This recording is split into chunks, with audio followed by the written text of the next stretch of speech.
Batwoman show that has recently been canceled.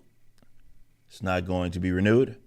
The Batwomen's writers' room, which has their own Twitter, very transparent, tried to have this poll, sign-ups and all of this. What do they call those?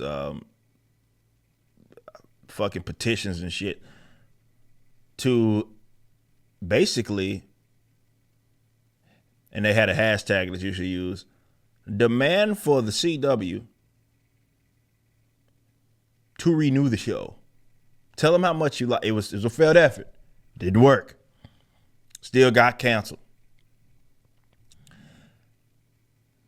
There's a lesson to be learned here. But it hasn't stopped Batwoman's writers from trying to speak something into existence that simply isn't the case. And I'll explain what that lesson is to learn from that here in a little bit. But let's talk about what's going on. I saw this. I don't know how much the Batwoman's writers paid CBR to write this. Batwoman did for TV what Black Panther did for movies. And that said Javicia Leslie. And they go on about some sort of diversity, which I wouldn't use the term diversity. It goes to show that diverse to them means not white men that are straight. That's what diversity means to them. So you can have almost an exclusively black cast, and that in itself is something diverse, which by textbook definition, no, it isn't. The cultural movement that came after Black Panther, Leslie said in an interview, he said what movie showed was how there's a space for black superheroes and black comics. Well, that was already noticed. You were just late to the party. Again, you have this kind of weird thought in your mind, world that's in your mind that exists where people somehow are oblivious to the idea that there's a demand. 20 years before y'all did fucking this, there was a trilogy that was also done by Marvel that had a black superhero that was very, very popular in its time. His name's Blade. There's obviously been heroes before that, but I think certainly Blade basically saved fucking Marvel and got people believing in their movies again during that period of time. Definitely, that was the same period of time where they were going through that whole bankruptcy stuff as well. She says she has so many boxes that she checks. It allows a community. Thanks for using that terminology, Leslie, by the way. Because that's what I like you to say, that you like exist just to check boxes. And that's literally what she says right here. She has so many boxes that she checks. It allows the community not to have to look like her. It's all about her. Like, I've had conversations with fans that have grown up in the foster care world, and I have fans tell me something else is very similar to Ryan that she equates.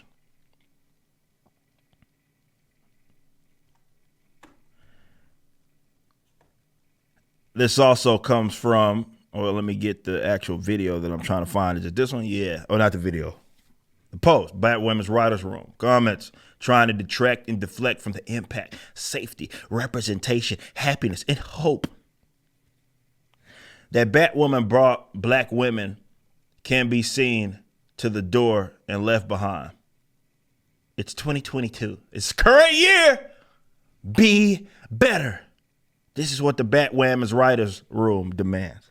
Calling a show that made strides for representation for queer black women. Well, which one is it? Queer black women and black women, those two different things. Now, to be fair, I don't know any black women that watch fucking Batwoman, to be fair. But I don't also know a lot of queer black women like that I talk to day to day. So I don't have that sample size. Anything but positive is an attempt to change the narrative. This is what they say. And it's time we stop letting those who don't matter have the stage. Letting those who don't matter have the stage. They say, let the black women have the floor. Well, again, there's not many black women that are interested in that dog shit show that y'all call Batwoman. I'm just giving you the facts. It was dead on arrival, even when that other heifer was doing the deal. And I covered it. This was back when I was still watching DC and Marvel stuff. And I covered it, and I gave y'all the episode and everything when it just went to the tank. I mean, it's not like it started great, but it certainly took a turn. And then you were checking. I mean, to be fair, that was the only reason Batwoman existed, to kind of check a box, not in the comics, I'm saying, for the show. And then you saw an opportunity when the other chick left to check some more boxes. So now we get this queer black woman instead of just a gay woman. Now she's black. So now you check a couple of boxes, more boxes. So yeah, I mean, nobody's watching this. I mean, this is an audience that doesn't exist. Twitter, you get retweets, likes and stuff. But truly, this audience does not exist. I'm sorry. This is just the facts. And this is why, I did that video the other day, or a segment the other day, and I talked about this. And what did I say? I said, y'all need to stop hiring these motherfuckers. If you go look at the Batwoman's writer's room, at no point really are they talking about the bottom line about a CW. That doesn't even cross their mind. Did the show make money? Was it actually good? No. They think that anybody saying that it's not good is doing it because of various other reasons, my racism, my homophobia, they don't matter, man, babies, those types of things. It's not for you, all those things. But as far as the bottom line or the talent that doesn't even matter to them. These people were in it for the social statements that they can make. So they're looking at it like, what headlines could we grab? They look at themselves as heroes that they're not. They think they can speak that into existence. And this is why you don't hire these people. I told y'all this. Don't hire these people. I don't care how, if the talent is secondary and it's okay, you still don't hire these people because they cannot place their advocacy to the side. It's impossible. This stuff is done to check boxes. This is why the fucking writers' rooms is talking all about what it did for queer women. Like, was it good though? Who gives a fuck? Oh, let the black women speak. Like, are black women the only people that fucking watch TV? Of course not. Of course not. But that's my thing. They don't care about that. They're not interested in it. They do not produce content that is for the sake. First of all, you weren't hired based on your merit anyway. A lot of y'all were hired based on the boxes that you checked anyway. So when you lead with that, and this is the difference between the good writers and the shit writers, because when you lead with that type of stuff, what's superficial, what's identity stuff, well, you're telling me that you don't have good content because you want people to focus on stuff that requires no talent. It requires nothing of you to say that character is going to be gay. It requires nothing of you to say that character is going to be black. Nothing. That is easy. The talent is involved in, making that character likable, giving them a story that's believable, giving them a story that transcends all of that stuff that's easy, which like race, sexuality, and all of that. That's easy. Doesn't require talent. It's the easiest thing. But you think, well, just because you exist. And remember, DC co-signed on all of this. That they couldn't stop talking about that during the DC fandom. That was the first big glimpse that we got at Batwoman. It was the first big, let's say, kind of the interactivity, getting into the minds of where they were as a DC as a company and with Batwoman. They could not stop talking about race and diversity and all of that, what this meant. They couldn't stop talking about that because that was all they cared about. So when you give those guys a platform to tell these goofy stories, that's what they do. You're seeing, like you saw with Netflix, they laid off all of those people, those diversity hires that they had, and they all mad. They don't care about the bottom line. They're not even talking about that. They don't give a shit. You're not hiring people and that's the best kind of economic model for your business, right? Where you guys have incentives, okay? You do well, the company does well, you are taken care of for your services, right? That you are providing wherever you're at, whatever chain of command it is, wherever you are, from the janitor on down to on up to the writers' rooms and all of that. Doesn't matter. All of you guys are part of the machine. And if you do your job well, the company in itself does well, and you get rewarded for it. Simple as that. But they don't hire based upon that, and they don't care about that. They're not interested. For them, it's activism. Above all else, what social statements they can make, what headline they can grab, which is why when they talk about even a cancellation, the cancellation, or this is so bad because this was so important to this small 5 groups of people on Twitter that have neon colored hair. But what about the bottom line of the company? Bottom line, that's what it's like. A big comic book question mark goes above their head. Bottom line. What? They don't care about that. Make money. Company make money. Operating at a loss. Who cares? Right? Because currency is, well, to them it is currency. Diversity and all that bullshit. That's currency to them, but it actually is not.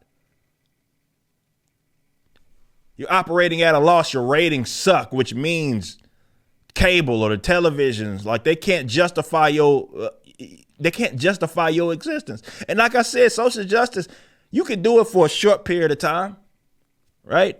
But long term, that's not sustainable practice because it's not lucrative. Race hustling is only lucrative for a short period of time. As far as not just race hustling, sexuality hustling, unless you're doing it like in the activism space and that alone. But when you cross into entertainment, there's no money in that.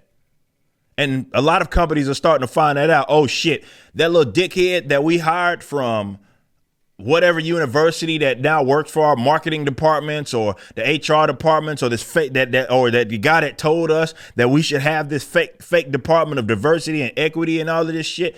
They said this was going to make us money in the future. Oh shit, we're not making money. Well, that's your own damn fault. You were listening to people that never cared about your bottom line. That does not cross their mind. It's not to say that you're supposed to know the ins and outs. But you'd think this would be if merit. You'd think this would be if my services are provided and I do well, my company that I work for is going to do well, which benefits me in some way, right? They don't think of it like that. It's like, well, who gives a shit? You make money. I don't care if you make money. I mean, I'm just here to make, I get paid on the side, but ultimately for them, it's like, well, I just want to make some social statements and I'm going to use your platform that you're giving me to do it. Stop hiring these guys. Stop hire. I would not hire. It's the worst demographic to cater to, the worst demographic to hire.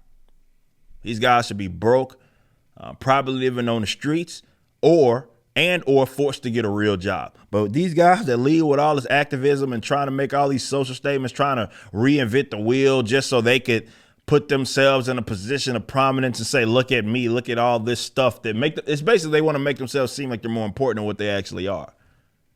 Like, oh well, I'm doing this for the queers and the whatever, the black people, the whatever box you're trying to check. Like, that's why I'm doing this. It's so important to me. But does it make money? This isn't a charity case, bro. This isn't some nonprofit that you work for. This is a business at the end of the day. And all of you companies that hired these folks, you getting what you fucking deserve. You just listened to a clip from my podcast, For Canon's Sake, which is live throughout the week at 12 p.m. Central on youtube.com/YoungRipper59 and odyssey.com/@YoungRipper59. Be sure to check out my website, ericdjuly.com, so you can stay up to date with everything it is that I'm doing. You can also become a member and get access to a bunch of cool perks and exclusive content, which includes a social media hub where you can interact with myself and other members. It even has an app that you can get, which is now live in the Google and Apple stores.